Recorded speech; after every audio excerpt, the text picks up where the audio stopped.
Imagine standing at the edge of everything you know, your beliefs, your experiences, and even your doubts. Now, imagine there's a single question, one so powerful that it could unravel every assumption you've ever had about life, purpose, and meaning. What is that question? It's this: what if God isn't who we think He is? You might wonder why this question is so important. After all, many of us go through life with a set of beliefs about God or none at all, without ever stopping to ask whether those beliefs are rooted in truth or just shaped by our upbringing, culture, or even misconceptions. But if God exists, then who we think He is matters more than almost anything else. Could it be that our entire perspective on life is shaped by an incomplete or even incorrect understanding of the divine? To answer this, we need to step back and ask ourselves, what do we even mean when we talk about God? For some, God is an abstract idea, a distant force that set the universe into motion but remains uninvolved. For others, God is deeply personal, a being who knows us intimately.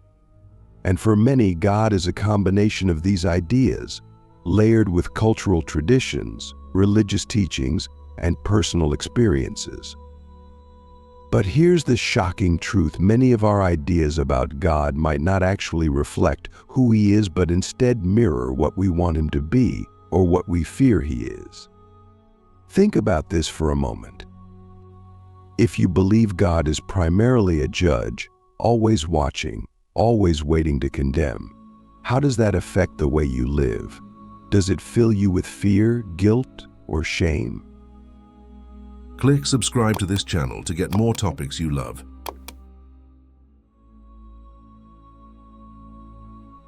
On the other hand, if you see God as a distant creator who doesn't care about your day-to-day life, does that make you feel free or abandoned? And if you see God as a loving Father, how does that shape your relationships with others? But here's the deeper question: what if none of these perceptions fully capture the reality of who God is? What if God is bigger, more complex, and more mysterious than we can ever imagine? And what if our misunderstandings about Him are the root cause of many of the struggles we face in life?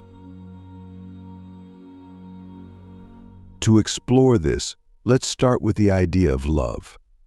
Almost every religion and spiritual tradition describes God as love. But what does that mean? Does it mean God is always kind, always giving us what we want? Or does it mean that love sometimes requires discipline, sacrifice, or even suffering? Think about the people you love most. Is your love for them always easy, always simple? Or does it sometimes challenge you to grow, to forgive, to put their needs above your own? If human love is so complicated, why would we expect divine love to be any different? This brings us to a profound truth: to truly understand who God is, we must first be willing to let go of who we think He is. That's not easy. It requires humility, vulnerability, and the courage to confront our deepest assumptions.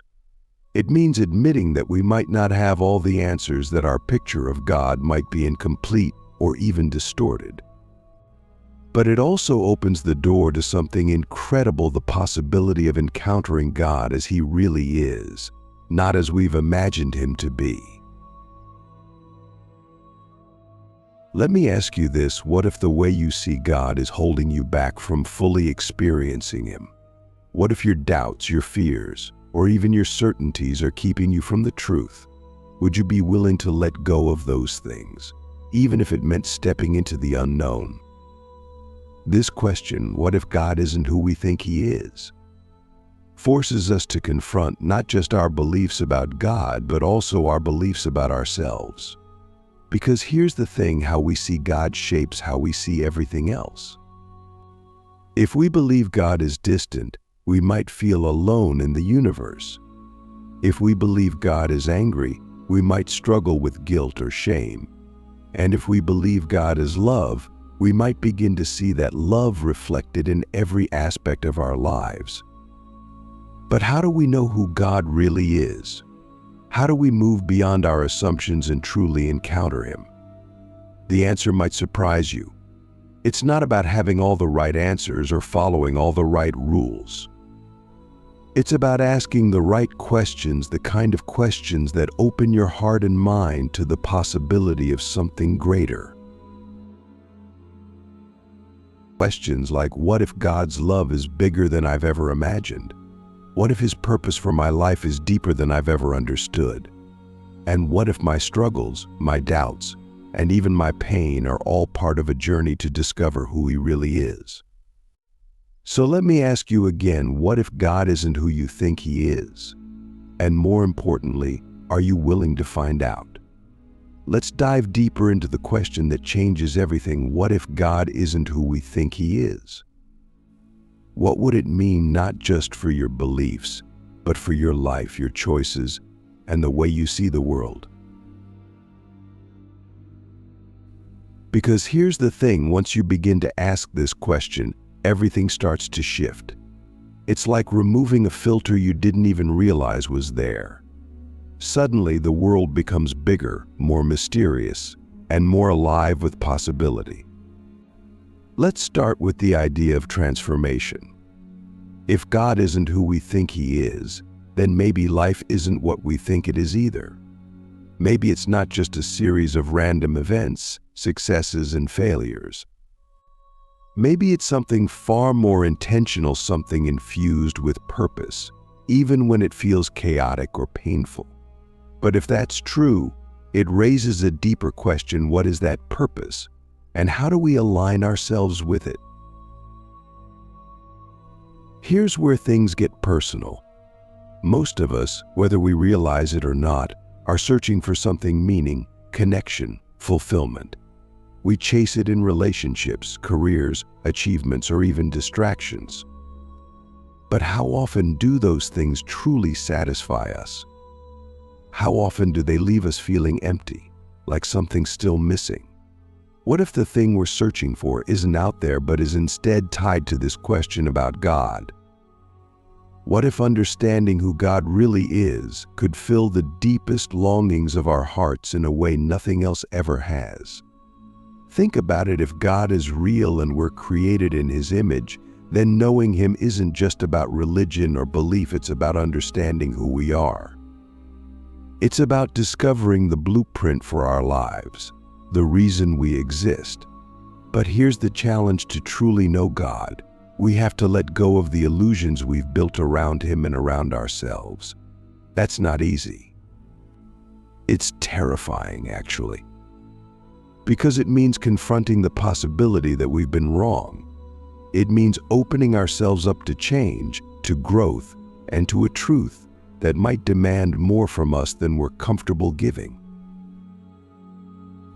But that's where the magic happens.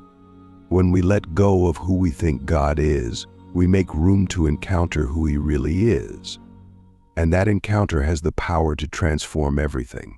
Because here's the shocking truth: when you truly see God for who He is, you also begin to see yourself for who you are.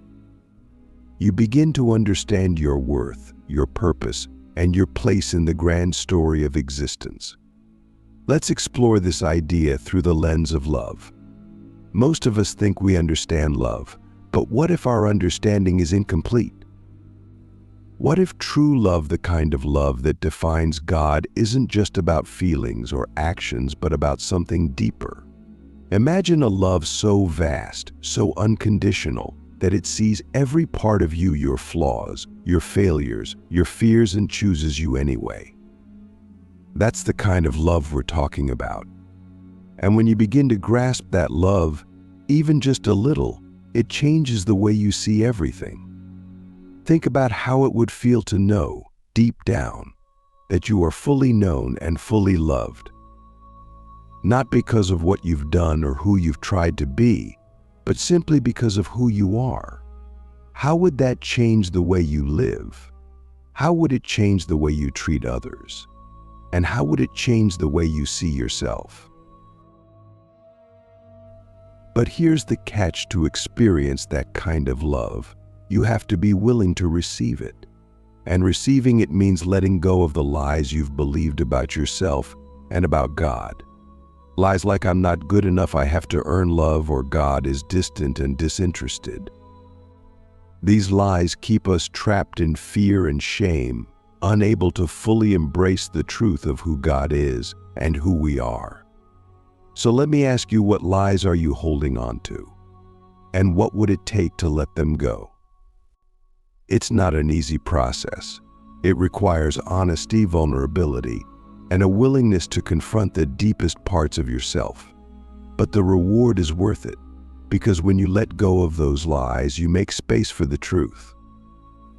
And the truth is this: you are loved, you are valuable, and your life has meaning because the one who created you says so. This brings us to another profound question. If God isn't who you think He is, what else might you be wrong about?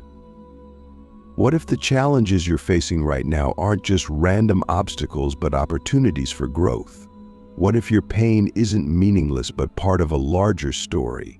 And what if the things you fear the most, failure, rejection, even death, are not the end, but the beginning of something greater? When you start to see God for who He really is, you begin to see life differently. You realize that even in the darkest moments, there is hope. Even in the midst of chaos, there is purpose. And even when you feel completely lost, you are not alone. This doesn't mean life becomes easy or that all your problems disappear. But it does mean that you have a foundation, a truth you can hold on to no matter what. But here's the thing: this kind of transformation doesn't happen passively. It requires action. It requires you to take the question, what if God isn't who I think He is, and wrestle with it. It requires you to seek, to question, and to be open to answers you might not expect. Are you willing to do that? Are you willing to step into the unknown and see where it leads? Let me leave you with this thought: if God is real, and if He is more loving, more powerful, and more present than you've ever imagined, how would that change the way you live? Would it give you the courage to take risks, to love deeply, and to live fully? Would it give you the strength to face your fears and overcome them? And most importantly, would it inspire you to seek Him not out of obligation, but out of a genuine desire to know the one who created you? The choice is yours. You can hold on to your assumptions, your doubts, and your fears. Or you can let go and take the first step toward discovering the truth. The journey won't be easy, but it will be worth it. Because when you truly encounter God, you don't just find answers, you find life. So, you've asked the question, what if God isn't who I think He is? You've wrestled with the possibility that your perceptions might be incomplete, even flawed. And maybe, just maybe, you've caught a glimpse of a deeper truth, one that is more expansive, more loving, and more transformative than you ever imagined. But now comes the real challenge: what do you do with that truth? This is where everything changes. Because knowing the truth about God isn't enough, it's about living in light of that truth. And that's where the real journey begins. Let's start with what it means to live in the light of truth. If God is who He says He is, if He is love, if He is good, if He is just, then everything in your life must be reframed. Suddenly your struggles, your failures, and even your pain take on new meaning. They are no longer random or meaningless. They are part of a bigger story, one in which God is actively at work, shaping you and the world around you. But here's the thing: living in this truth isn't easy. It requires a radical shift in perspective. It means letting go of the fear that so often drives our decisions. Fear of failure, fear of rejection, fear of not being enough. And it means replacing that fear with trust, not blind faith, but a deep, grounded confidence in the goodness and faithfulness of God. Think about what that kind of trust could look like in your life. Imagine facing challenges not with anxiety but with peace, knowing that you are not alone. Imagine making decisions not out of fear of what you might lose, but out of a desire to align with God's purpose for your life. Imagine living each day with a sense of freedom, knowing that your worth is not determined by your achievements but by the one who created you. But let's be real, trust doesn't come easily. It's one thing to believe in God when life is going well, but what about when everything falls apart? What about when the diagnosis comes, or the relationship ends, or the dream dies? How do you hold on to trust in those moments? How do you reconcile the reality of suffering with the truth of a loving God? This is where many people get stuck. They ask, if God is good, why does He allow pain? It's a question as old as time, and the answers are rarely simple. But here's a perspective that might help. What if pain is not something God causes but something He redeems? What if the very things we see as obstacles are the tools He uses to shape us into who we're meant to be? Think about it. Some of the greatest lessons in life come through hardship. Patience, resilience, compassion, these aren't things we learn in moments of ease. They are forged in the fire of adversity. And while this doesn't make pain any less painful, it does give it a purpose. It reminds us that we are not defined by our suffering, but by how we respond to it. Let me ask you something. What would change in your life if you believed that every challenge, every setback, and every heartbreak was part of a greater plan? Would it give you the strength to persevere? Would it help you see your pain not as something to escape, but as something to grow through? And would it open your eyes to the ways God is present, even in the midst of your darkest moments? This brings us to a profound truth. Living in the light of who God really is doesn't mean avoiding pain. It means finding hope in the midst of it. It means recognizing that while the world is broken, it is not beyond redemption. And it means trusting that God is not distant or indifferent, but actively working to bring healing and restoration.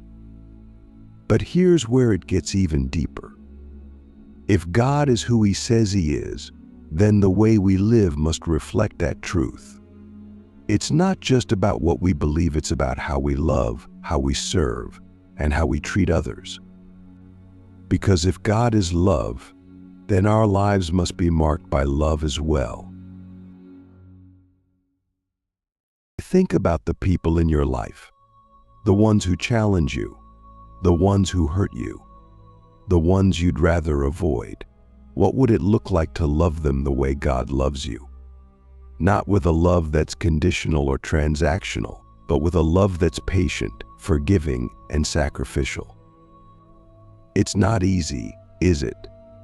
But that's the kind of love that changes the world. And it's the kind of love we're called to live out when we truly know who God is. Let me ask you this: who in your life needs to experience that kind of love? Maybe it's a friend who's struggling, a family member who's hurt you, or even a stranger who crosses your path. What would it mean to be the hands and feet of God in their life? And what would it mean to let God's love flow through you? Not just to them, but to everyone you meet. Here's the final truth. The question, what if God isn't who I think He is, doesn't just change your understanding of God. It changes your understanding of yourself, of others, and of the world. It challenges you to live with purpose, to love without limits, and to trust without fear. And it invites you into a relationship with the one who created you, not as a distant deity, but as a loving Father, a faithful friend, and the source of all life. So let me leave you with this. What if the answers you've been searching for aren't as far away as they seem? What if the God you've doubted, feared, or misunderstood is closer than you think, waiting not to judge you, but to welcome you home? Are you willing to take that step? to let go of who you thought God was and discover who He really is. The choice is yours. You can stay where you are, holding on to your doubts and fears, or you can step into the light of truth and let it transform you. It won't always be easy, but it will always be worth it. Because when you truly encounter God, you don't just find answers, you find life. And that changes everything. Thank you for joining this journey. Remember, the most important questions are the ones that lead to the deepest truths. Keep seeking, keep asking, and never stop exploring what it means to truly know God.